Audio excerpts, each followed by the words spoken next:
Hello everyone. Have you ever wondered how two or more atoms form a compound? They are not attached together with glue, right? So, there must be a force that is holding two atoms together in a compound.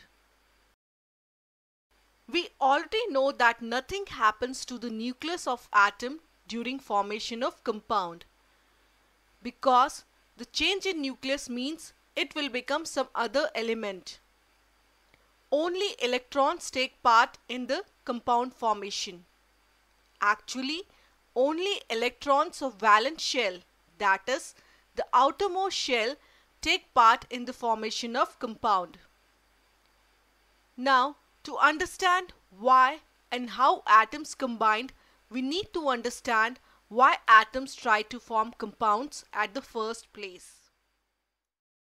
So, we start with noble gases, that is, the inert gases which do not participate in chemical reactions.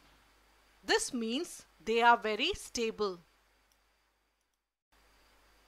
Now, if we look at the electron configuration of inert gases or the noble gases, we would see that all of them, neon, argon, krypton, have 8 electrons in the valence shell except for helium.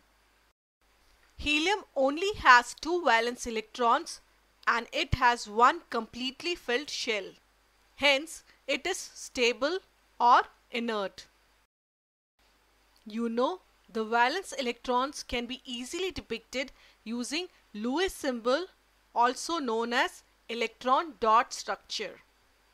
And here we see the electron dot structure or the Lewis symbol for the noble gases.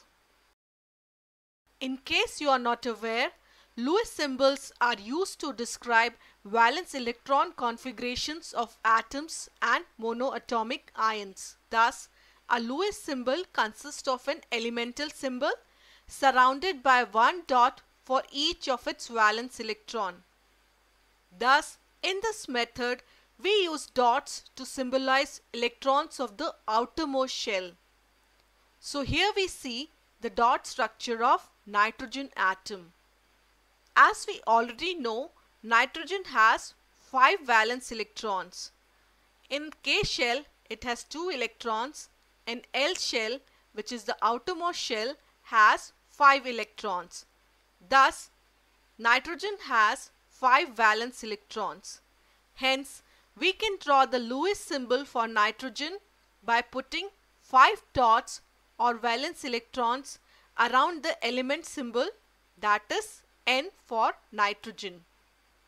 Now, if you observe, of these only one orbital has paired electrons, which is shown here above the symbol N. The rest 3 electrons are unpaired and hence they are placed alone. Now, look at the dot structure for all the noble gas atoms. Let's look at argon to be specific with the symbol Ar. Argon has 8 electrons in the outermost shell.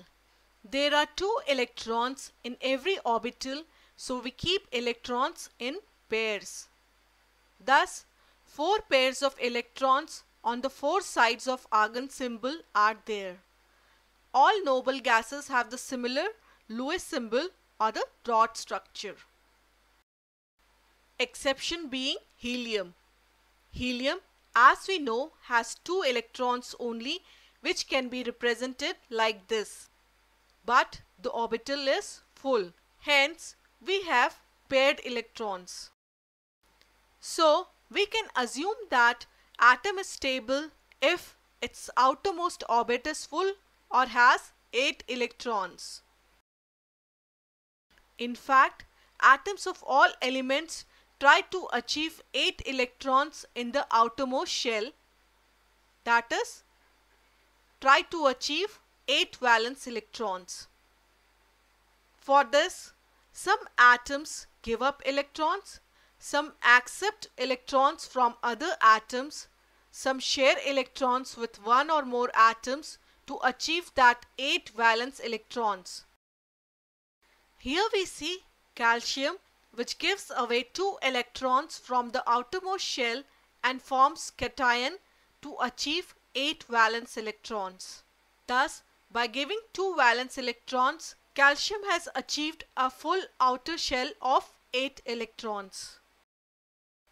And here we see chlorine that has 7 valence electrons and arranges for an electron in the outermost shell and forms anion to achieve 8 valence electrons. Thus, chlorine gets an electron to achieve a full outer shell of 8 electrons. This led to revolutionary octet rule that states why atoms combine. And hence we get the octet rule. The octet rule states that elements will gain or lose electrons in order to have a full outer shell of 8 electrons. This means that atoms of main group elements tend to combine in such a way that each atom has 8 electrons in its valence shell, giving it the same electron configuration as a noble gas, with the exception of hydrogen, obviously, in which the outer shell is satisfied with 2 electrons. Now, how this tendency leads to formation of compound, we shall learn that in the next lesson. Until then, bye-bye.